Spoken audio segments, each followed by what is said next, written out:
profil qui a une carence affective, elle recherche de l'aide, que ce soit au niveau de sa famille ou au niveau du personnel soignant.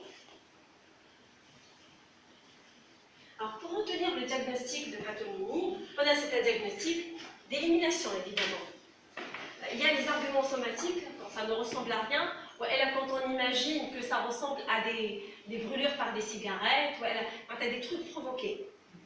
Et puis les arguments psychologiques, c'est les caractéristiques de la personnalité. Il y a une personnalité névrotique, hystérique, par exemple, dépressive, ou alors une personnalité psychotique.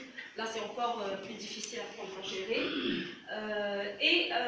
On est sûr, parfois on l'attrape en flagrant délit, que ce soit chez elle, au sein de sa famille, ou elle à l'hôpital.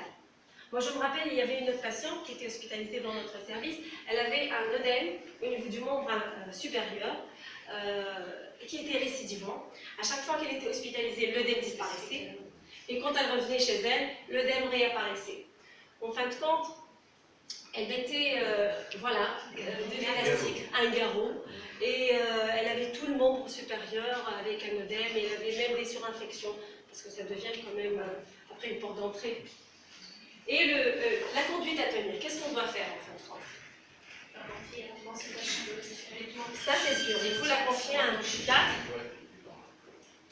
Il faut être prudent, il faut la confier à un psychiatre, mais également on peut la prendre en charge en collaboration avec le psychiatre pour traiter les lésions dermatologiques. Qu'est-ce que vous allez proposer pour cette patiente par exemple?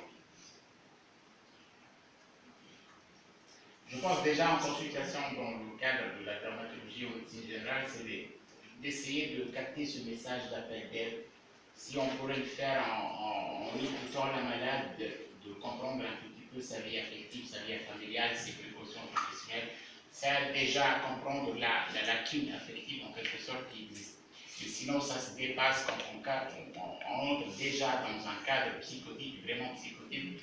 Je pense qu'il ne faut pas hésiter à l'aide d'un psychiatre pour une étude psychanalytique plus approfondie. Par contre, il faut faire attention au diagnostic devant la malade. Cette malade qui vient pour demander de l'aide affective en simulant une dermatose avec une sémiologie particulière, elle ne veut pas que le médecin sache qu'elle provoque ces lésions. Donc déjà, quand le médecin lui jette ça dans la figure que ça y est, je vous ai bouclé, je vous ai fini. Elle va changer de médecin voilà, systématiquement. il faut le faire très prudemment et je me rappelle toujours que notre maître de me disait que quand vous lisez un malade qui a une pathomanie, il faut le dire de façon très raffinée, de telle façon qu'il je vous ai compris, mais voilà. je sais qu'est-ce que vous êtes en train de faire, mais il ne faut pas l'avouer directement face au malade. Ça, c'est très traumatisant et finalement, comme tout le monde, ça va changer de médecin et on aura le boucle qui ne terminera jamais. Voilà. En fait, comme vous montrez au patient, on peut lancer sans lui dire directement que vous avez fait telle lésion. Non. Premièrement, l'hospitalisation, on ne va pas faire des hospitalisations répétées. L'hospitalisation, ça va servir à extraire la patiente de son milieu, que ce soit en milieu de travail où elle se sent mal, ou elle est dans sa famille. Et puis après, on va proposer les soins. Les soins, c'est des crèmes cicatrisantes, c'est des antiseptiques pour accélérer la cicatrisation et surtout, de mettre des pansements au niveau des zones où elle provoque les lésions. Comme ça, elle n'aura plus la possibilité de faire quoi que ce soit, au moins au cours de son hospitalisation, le temps que le psychiatre la prenne en charge.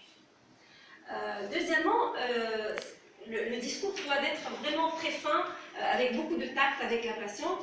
On va lui expliquer, on sait qu'elle a des difficultés psychologiques, on sait qu'elle a un besoin d'aide, on sait que ce sont des lésions qui doivent guérir, surtout, qui peuvent guérir et qui doivent guérir. Mais sans lui dire directement, vous avez fait tel ou tel geste, parce que elle va, en fin de compte, elle va sortir et puis elle va voir un autre médecin et elle va plus lui raconter ce qu'elle a fait.